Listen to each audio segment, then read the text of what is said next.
Hi guys, welcome back to my channel. For this week's video, I want to talk about the idea of feeling guilty for daytime reading. So I assume if you watch these videos, you are either a writer or a reader yourself. And I'll be very curious if you suffer from the same problem. It's a conversation actually brought up in one of my more recent writing club meetings where I revealed to everybody that I actually feel really guilty about reading fiction during the day. Now, you may or may not know, I'm currently doing a doctorate in creative writing, which is very similar to a PhD. So I have to do a lot of research in order to build an argument and to write my thesis. Now, I have no problem reading non-fiction material that supports my research. So it's no problem for me to read scholarly books or journal articles during the day. That being said, I actually do still have some guilt when I'm reading academic and scholarly articles and books because reading is such a passive activity. And I know it's insane because logically, you have to read these scholarly books and scholarly articles in order to have something to write. If you don't know anything, you can't write anything, and you certainly can't make a new argument and a new contribution to knowledge. So there's that. But again, it's a weird thing to talk about because it's sort of like degrees of guilt. I can read journal articles and scholarly articles and not feel that guilty, but I definitely can't read fiction during the day. And this is the other thing that's a bit crazy. Because I'm doing a creative writing investigation at uni, it's required that I read fiction books that are related to my research investigation, my research project. Now, of course, the crazy thing is, this is the perfect way to justify reading during the day because I'm researching.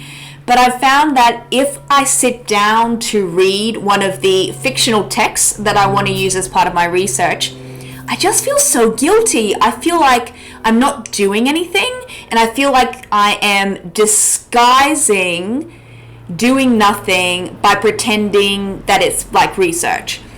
So I'm sitting there reading and I'll usually feel like I should be writing right now, or I should be washing the dog or doing the dishes or doing anything else that is actually productive and that leads to visible, immediate results. That's probably the biggest thing, is when you're doing all of this reading, you're building, you're accumulating knowledge. It's not like an instant result that comes from the reading. Now, unsurprisingly, I am not the only person who feels guilty about reading during the day. I went online and I decided to Google it and see what kind of advice people have for this. And look, I know the advice is pretty obvious, and what I thought I should do is basically what everybody actually does do. So I went on Google and I found a bunch of online forums, and there were a whole group of people who were talking about this. So there were writers, there were editors, there were even some lawyers and some librarians who all suffered from this same problem of feeling guilty about reading during the day.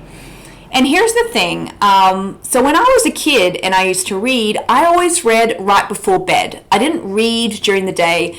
And in that way, I think I've come to associate reading with relaxation and bedtime. It's something you do at the end of the day when you've already done all of your productive tasks and all of your work. And this is definitely something that has stayed in my brain throughout all my teenage years and then my 20s.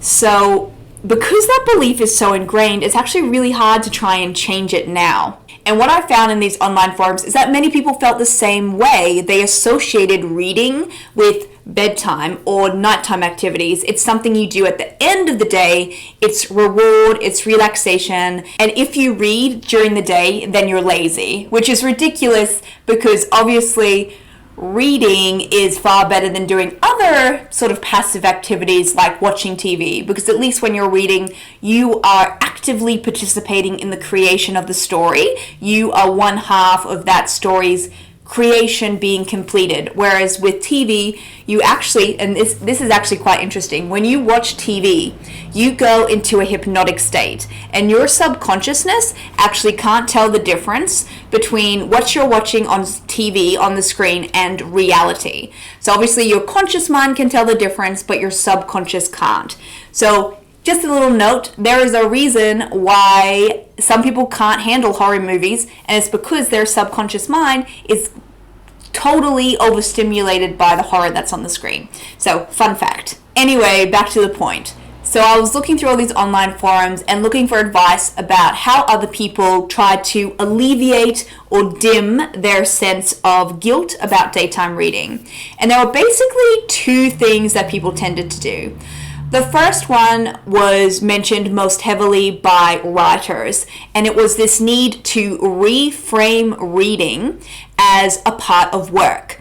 After all, you cannot write if you do not read. And if you're a writer, it's really important that you, A, know what's happening in the popular culture right now, what's happening in books right now, in contemporary works. You need to be on top of that.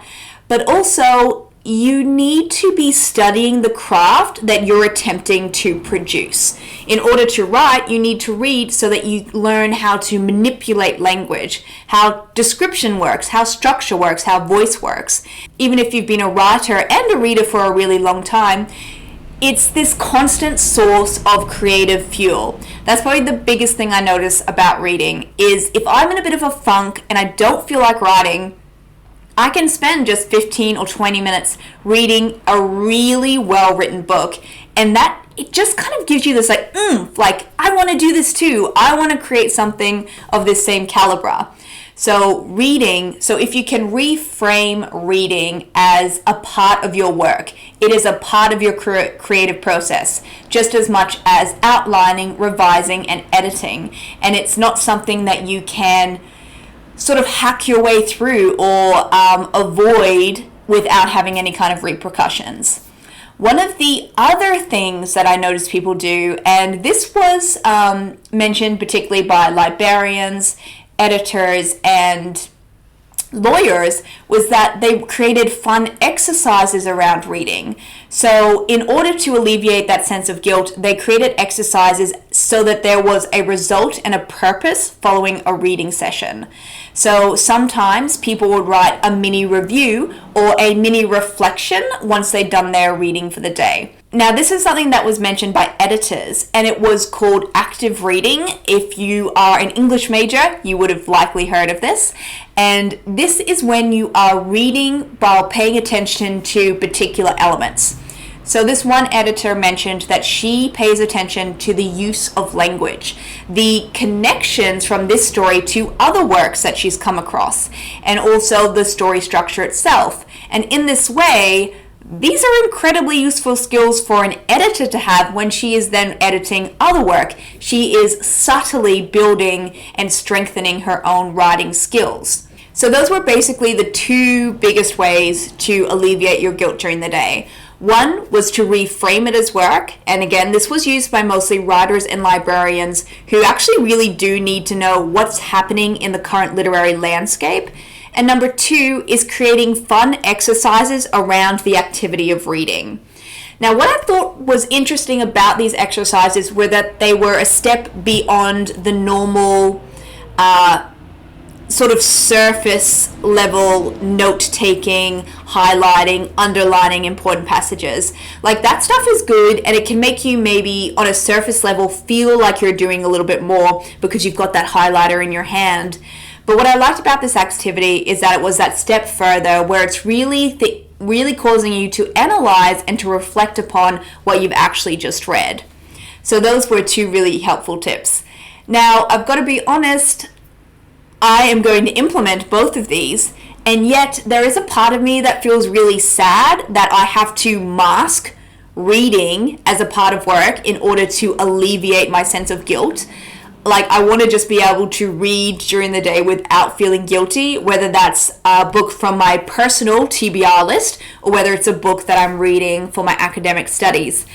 But the truth is, I'm just not there yet, and maybe that's a bit of a Pollyanna vision anyway. But in the meantime, at least I do have these two tools that I can use in order to read during the day and hopefully alleviate that bit of guilt that I suffer from. So if you too also struggle to read during the day, please leave a comment below. I'd love to know if you suffer from the same problem, and if you do, How do you alleviate it? What kind of rules do you have around reading during the day? When do you read during the day? And how does that look for you? So please leave a comment below. Thank you so much for watching again, guys. If you'd like more writing advice, check out the other videos on my YouTube channel.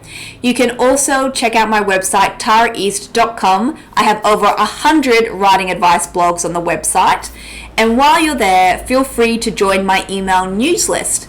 When you do, you'll grab an instant downloadable copy of my cheat sheet, The 7 Ways to Stay Motivated as a Writer. You'll also receive weekly email updates from me as soon as I upload my video, as well as content that I only share via email. Thank you so much for watching, guys, and I'll see you again next time.